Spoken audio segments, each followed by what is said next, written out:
मध्य प्रदेश के सिवनीमाला विधानसभा में एक ऐसा मंदिर है जहां लोग भगवान शिव को जल दूध चढ़ाने के बजाय सिंदूर चढ़ाते हैं। कहा जाता है कि यह देश का एकमात्र ऐसा मंदिर है जहां शिव को सिंदूर चढ़ाया जाता है, इसलिए इसका नाम तिलक सिंदूर है। वैसे तो दुनिया देश प्रदेश में सैकड़ों शिव मंदिर है, परंतु अपनी तरह का एकमात्र तिलक सिंदूर शिव मंदिर है जो सतपुड़ा के जंगलों में, पहाड़ियों, हरियाली वादियों के बाद चट्टानों की गुफाओं में स्थित है। यहाँ का प्राकृतिक सौंदर्य देखते ही बनता है। मंदिर को लेकर अनेक किंवदंतियां हैं। जब भस्मासुर शिव जी अपना हाथ रखने आए तो भगवान शिव भागते हुए इसी जगह पर आकर छिपे और यहाँ से सुरंग के रास्ते होते हुए पचमढ़ी चौरागढ़ पहुँचे थे। यह सुरंग आज भी यहाँ मौजूद है। इस मंदिर में हजारों भक्त पूजन करते हैं और भगवान शिव को सिंदूर चढ़ाते हैं। सतपुड़ा पहाड़ में स्थित तिलक सिंदूर धाम, जिसमें भोलेनाथ के मुख्य द्वार पर पत्थर में उकेरी गई शिव प्रतिमा है। मंदिर के ऊपरी पहाड़ी में पार्वती धाम, जिसमें पार्वती, काली, दुर्गा एवं श्री गणेश विराजमान है। धाम परिसर में हंस गंगा नदी एवं 5 कुंड है। तिलक सिंदूर मंदिर सिवनी मालवा से इटारसी के मध्य ग्राम जमानी से करीब 9 किलोमीटर दूर बनग्राम खाटमा के पास पहाड़ी में स्थित है। तिलक सिंदूर गुफा मंदिर 1230 फीट की ऊंचाई पर पहाड़ी को काटकर बनाया गया, जिसमें 70 सीढ़ियां हैं। मंदिर की तल योजना में 4 स्तंभों पर आधारित मंडप एवं मध्य में वर्गाकार गर्भगृह है, जिसमें शिवलिंग स्थापित है। सामने नंदी प्रतिमा है। चारों ओर चट्टान को काटकर प्रदक्षिणा पथ भी बनाया गया है। शैलीगत आधार पर चट्टान मंदिर 10वीं-11वीं सदी का बना हुआ है, जो मध्य प्रदेश पुरातत्व विभाग का संरक्षित स्मारक है। तिलक सिंदूर मंदिर के बारे में शिवभक्त बम बम लाल बाबा ने बताया कि प्रसिद्ध तिलक सिंदूर भारत का एकमात्र स्थान है जहां शिव जी को सिंदूर का तिलक लगता है। शिव जी यहाँ साधना कर रहे थे, उनके पीछे पीछे भस्मासुर आए। शिव जी गुफा से होकर पचमढ़ी निकले। उसी समय गणेश जी शिव जी को देखने आए। वहाँ सिंदूर नाम का राक्षस, जो कभी हाथी कभी कुछ बन जाता था, श्री गणेश ने उनका वध किया, जिससे उसका रुद्र निकला। वह सिंदूर रंग का था। आदिवासियों ने उस सिंदूर रंग से शिव जी का तिलक किया, इसीलिए यह तिलक सिंदूर हो गया। तिलक सिंदूर में अनेकों चमत्कार देखने को मिलते हैं। तिलस्मी खजाना है। यहाँ से निकलने वाली गुफा पचमढ़ी में निकलती है। यहाँ का प्राकृतिक सौंदर्य देखते ही बनता है। यह प्रत्यक्ष शिव जी हैं। यहाँ दर्शन करने से सभी की मनोकामनाएं पूरी होती हैं। तभी तो फिल्मों के कलाकार एवं कथक नृत्यांगना भी आए और उनकी सभी मनोकामनाएं पूर्ण हुई। उन्होंने बताया कि प्राचीन काल में जब ब्राह्मण यज्ञ कर रहे थे, उस समय पूजन अर्चना की और हंस गंगा प्रकट हुई। यहाँ 5 कुंड है: देव कुंड, पार्वती कुंड, भैरव कुंड, गणेश कुंड, शिव कुंड। यह चमत्कारी है। यहाँ कुंड में डुबकी लगाने से, जलपान करने से रोगी के रोग दूर हो जाते हैं। यहाँ तंत्र साधना भी होती है। यहाँ से निकलने वाली हंसगंगा नदी आंवली घाट जाती है, जो पांडवों के हत्यारण करने के लिए थी, जिसे आज लोग हथिड़ नदी के नाम से जानते हैं। विद्वान पंडित विद्याधर शर्मा ने बताया कि प्राचीन मंदिर है। इसका इतिहास बहुत पुराना है। ऐसा माना जाता है कि भगवान शिव यहाँ आए थे, उनके पीछे पीछे भस्मासुर लगे, तभी शिव जी यहाँ रुके और गुफा से होकर पचमढ़ी निकले। यह एकमात्र स्थान है जहाँ भगवान शिव को सिंदूर चढ़ाया जाता है। महिलाएं अखंड सौभाग्य के लिए सिंदूर चढ़ाती हैं। वर्षों पूर्व यहाँ हंसानंद जी ने यज्ञ किया था, उसमें गंगा जी का आह्वान किया, तभी से यह हंस गंगा नदी है। इस नदी की विशेषता है कि यहाँ जल दिखता है, परंतु कहीं जल दिखाई नहीं देता। मंदिर पुजारी रामदयाल, शिवभक्त लखनलाल राजपूत, भुजबल सिंह पटेल, जीतेंद्र सिंह राजपूत, राजू सेवक सहित अनेक भक्तों ने बताया कि तिलक सिंदूर एकमात्र स्थान है जहां शिव जी को सिंदूर चढ़ाया जाता है। यहाँ अनेकों चमत्कार देखने को मिलते हैं। भगवान शिव के दर्शन करने से ही हर एक भक्त की मनोकामनाएं पूरी हो जाती हैं। तिलक सिंदूर मंदिर महाशिवरात्रि के पर्व पर 5 दिवसीय मेले एवं हवन का आयोजन किया जाता है। यहाँ विशाल मेला लगता है, जिसमें दूर दूर से बड़ी संख्या में श्रद्धालु भक्त पहुँचते हैं और दर्शन कर पुण्य लाभ प्राप्त करते हैं। परंपरा से सेवा करते आ रहे हैं। क्या विशेषता है यहाँ? यहाँ पे शंकर भगवान आए थे, भस्मासुर को भस्म कंगन दे दिया था शंकर भगवान ने, तो शंकर भगवान के पीछे लग गए भस्मासुर।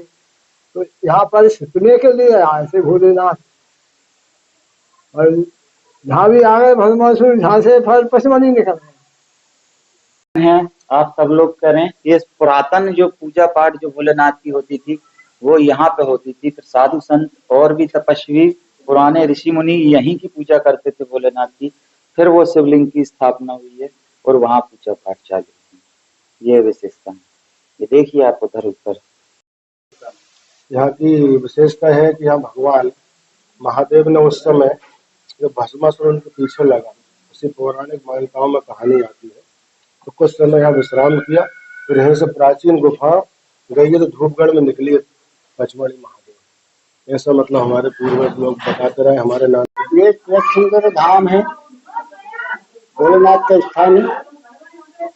ऊपर ये माता जी का मंदिर है, इसको पार्वती धाम कहा जाता है। यहाँ उनका पूरा परिवार रहा था। भोलेनाथ नीचे तपस्या करते थे। भस्मासुर के टाइम से यहाँ प्रचलित हुआ है। भस्मासुर के टाइम पे भोलेनाथ यहाँ विराजमान थे। जब भोलेनाथ यहाँ विराजमान थे, भस्मासुर जब पीछे लगा तो ऊपर गुफा है, उससे पचमढ़ी पहुंचेगा। और क्या विशेषता है यहाँ की? यहाँ सिंदूर का ही तिलक लगाया जाता है, बाकी और जगह सिंदूर का तिलक नहीं लगता। ये यहाँ की मान्यता है। जो भी यहाँ दर्शक आते हैं, सही कामना से आते हैं, उनकी कामना पूर्ण होती है। ये तो बहुत प्राचीन मंदिर है और इसका इतिहास जो है ये तो वैसे हम लोगों को नहीं मालूम है, लेकिन हम जब से कर रहे हैं, जब से हमारे गुरु महाराज आए हैं सन 1960 से लगा के अब ये 53 साल तक यहाँ पर सब चंडी यज्ञ होता है।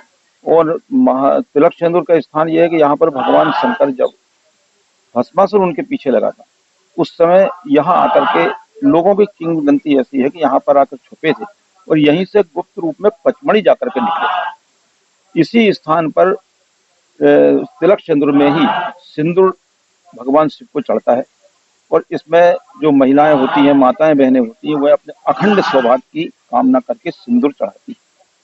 और यहाँ पर सूखा रहता था, तब एक यज्ञ हुआ था। हंसानंद जी ने यहाँ पर यज्ञ किया था, जब गंगा जी का आवाहन किया था, तब से ये नदी यहाँ पर जीवित है, पहले सूख जाती थी। यहाँ की ये सबसे बड़ी विशेषता है, यहाँ पर ये नदी इतनी ही जगह में जल रहता है, इसके नीचे भी नहीं है और इसके ऊपर भी इसमें जल नहीं रहता है। अब यहाँ पर जो है गुरु महाराज कालिकानंद ब्रह्मचारी के जाने के बाद में हमारी जो समिति है, विद्याधर शर्मा और मतलब जो मेरे द्वारा जो है, तो वो इसका संचालन समिति के द्वारा यज्ञ का चल रहा है, चल कर रहे हैं। और यहाँ पर बड़ा सुंदर, और यहाँ पर सबकी मनोकामनाएं पूर्ण होती हैं। बात कर रहे हो, यह तिलक सिंदूर जो है भारत में एक ऐसा प्रसिद्ध स्थान है जहाँ केवल भारत में यही शिव जी को सिंदूर का तिलक लगता है और कहीं नहीं लगता। कारण जब भस्मासुर शिव जी के पीछे पीछे लगा था, यहाँ शिव जी साधना करने आए थे, साधना कर रहे थे और भस्मासुर पीछे पीछे आगे आगे शिव जी पचमढ़ी निकले थे। उसी पीरियड में एक गणेश जी आए उनको देखने के लिए, कहाँ है वो। सिंदूर नाम का एक राक्षस था जो कभी हाथी बन जाता था कुछ, उसका वध किया गणेश जी ने, जिसके कारण उसमें जो रुधिर निकला वो बिल्कुल सिंदूर कलर का था। तो यहाँ के आदिवासी जो तांत्रिक होते हैं, तंत्र मंत्र की विशेष यहाँ विशेषता है, उन्होंने वो सिंदूर टाइप का जो व्रत था उससे तिलक किया, इसलिए तिलक सिंदूर हो गया। तिलस्मी खजाना है यहाँ पे नीलगढ़ का किला, वहां भी उस राजा के बाल बच्चे नहीं थे, उनको इधर पूजा पाठ करने से संतान ही उसका नाम रखा तिलक, राजा तिलक सिंह। तो यहाँ पचमढ़ी निकलती है गुफा, जो भस्मासुर की गुफा है और नेचुरल प्राकृतिक गुफा है। शिवजी है और ये शिवजी जो है बहुत तीक्ष्ण महादेव है। और यहाँ पे कोई जमाने में गोविंदा की माँ कथक करने आई थी जवानी पटेलों के, जवानी पटेल दुर्गे पटेल है, गणेशों के टाइम पे उनके यहाँ जो कार्यक्रम होता है गणेशों का, तो त्रयोदशी में कथक होता है, चतुर्दशी अनंत चतुर्दशी में गणेश जी निकाले जाते थे। त्रयोदशी में उन्होंने प्रोग्राम किया कथक का। उसके बाद दूसरे दिन पूछा पटेलों से, पटेल साहब से कि यहाँ कोई देखने लायक जगह है क्या? महादेव हमारे दर्शन करो आप चल के, तो सारी मनोकामनाएं पूरी होती है, ऐसा बताया। तो वो लोग सब बैलगाड़ी से आए, बम बाबा गए, रुद्राभिषेक किया, सूक्ष्म रुद्राभिषेक किया। रुद्राभिषेक करने के बाद बम बाबा ने, गुरु जी ने बोला निर्मला देवी से, गोविंदा की माँ, मांगो माई क्या चाहिए। तो मैया भावुक हो गई, बोले मेरे बेटा तो नौकरी की जरूरत है, जॉब नहीं मिल रहा। बोले माँ उल्टे हाथ लगाओ और मनोकामना पूरी होगी। तो यहाँ निर्मला देवी ने, गोविंदा की मम्मी ने उल्टे हाथ लगाए। उसके बाद गोविंदा की पहचान इधर से बनी, ऐसा गुरुजी और काफी लोग बताते थे। उसके बाद बहुत लोग इधर पे आए। उसके पहले जो रामायण धारावाहिक में जयश्री वाडेकर कौशल्या बनी है, वो भी इधर आई थी। बहुत लोग प्राचीन काल से इधर आते हैं, सबकी मनोकामना पूरी होती है। उसके बाद विशेष बात ये है कि प्राचीन काल में जब बाबा जी इधर आए थे तो दिन में शेर घूमा करती थी। ये हंसगंगा, हंसगंगा जो है ऐसी हंसगंगा है कि कोई जमाने में जब यज्ञ कर रहे थे तो इधर जल नहीं था, तो ब्राह्मणों ने बोला महाराज जल तो है नहीं, तो इसलिए यज्ञ कर रहे हैं। गुरु जी ने बताया तो उनको 2 डंडी दी, हरी वाली पीपल की, जे जहाँ झुक जाएगी वहां पे पानी मिलेगा। प्राचीन काल में ऐसा शोध करती थी वो डंडी एक फरलांग आगे जाकर के झुकी तो आम के बहुत विशाल आम का झाड़ था, वहां उनने पूजा पाठ आवाहन किया और वहां गंगा जी का प्रादुर्भाव हुआ। तो यही सोमवार को आई सोमगंगा, हंसानंद महाराज जी के द्वारा आई हंसगंगा, और ये 5 कुंड है यहाँ। एक कुंड का नाम जिसमें जल गिर रहा है, एक कुंड का नाम है देव कुंड, उसके बाजू पार्वती कुंड, उसके बाजू भैरव कुंड, और तीनों कुंड के बाजू में एक छोटा कुंड गणेश कुंड, उसके बाजू में एक शिव कुंड है जिसमें डुबकी लगाने से, और हमने तो यहाँ तक देखा है कि एक धार जिले से कोई सज्जन आए थे, मरने के लिए तैयार थे, बहुत ज्यादा तकलीफ थी, रो रो करके उन्होंने बताया गुरु जी हम तो ऊपर से मरने के लिए आए थे, लेकिन हमने कहा मरना तो है ही, थोड़ा सा जल पान करके देखो। जल पिया, आराम लगा, डुबकी लगाई, बहुत अच्छे हो गए।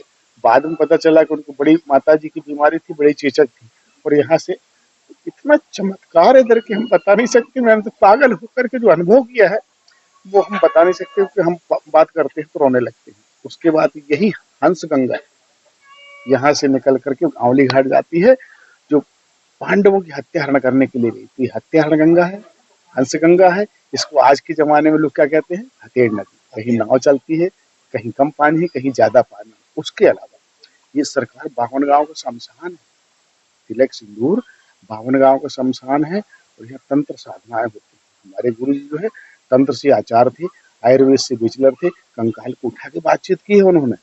और हमने तो यहाँ तक देखा है 89-87 में कि बच्चा बच्ची को ट्रैक्टर ट्राली बांध के लाते थे।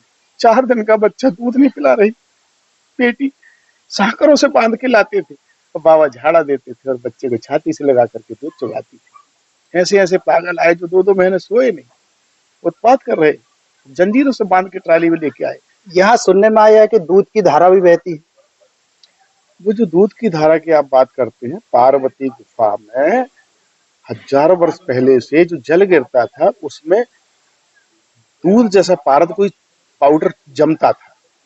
वो 40-50 साल पहले हमने देखा था, पुरातत्व विभाग वालों को बताया था, तो उनने बताया था कि 3-4 इंच की जो जल गिरने के टपकने से जो पीला पीला और वो सफेद सफेद पाउडर है, ये 5-7 हजार वर्ष में इतना बनता है। तो दूध की धारा जो है वो वैसी थी, और वो पाउडर जो था तो पुरातत्व विभाग वालों को जब बताया तो वो खोद के ले गए, बच्चों को बताया, मीडिया में देखा तो हम लोग पत्थर खोद के ले जा रहे हैं, तो धारा बंद हो गई। यहाँ एक नीलगढ़ की एक गुफा है जिसको बोलते हैं नागन कुएं, तो नागन कुएं में भी ऐसा हाथ करने से बहुत चमगीदड़ बंदावल निकलती है, और इतनी क्वालिटी के सर पे हम बता नहीं सकते। हमने बहुत कुछ देखा है इधर पे, तो हमारा सिद्धांत से सब दूर भटके महादेव में ये जगह ऐसी है कि यहाँ गोविंदा की माँ को अभिषेक करा के 2 नंदी कहीं नहीं पाए जाते। एक नंदी के सींग ऐसे हैं, एक नंदी के सींग ऐसे हैं, जिसके ऐसे सींग वहां पे छोटी सी मत्थे में छोटी सी नागिन बनी हुई है, और इस तरफ के नंदी के 2 सींग ऐसे हैं, उधर बहुत छोटा बारीक शिवलिंग बना हुआ है। नंदी के सींग पे ऐसा हाथ रख के, पुट्ठे पे हाथ रख के, और वो शिवलिंग ज्योति स्वरूप का ध्यान करके, और शिव जी की ज्योति स्वरूप का ध्यान करके जो मांगते हैं वो मिलता है। और कान में नंदी के बोलते हैं जो मनोकामना पूरी होती है, वो आज छोटे बड़े पर्दे में दिखा रहे हैं। और यहाँ हर साल जो है तीक्ष्ण यज्ञ होता है 5 दिन का, शंभु महारुद्र यज्ञ, जिसमें अपनी श्रेणी बनापुरा के आचार्य विद्याधर महाराज जी और काफी ब्राह्मण लोग इधर इकट्ठे होते हैं।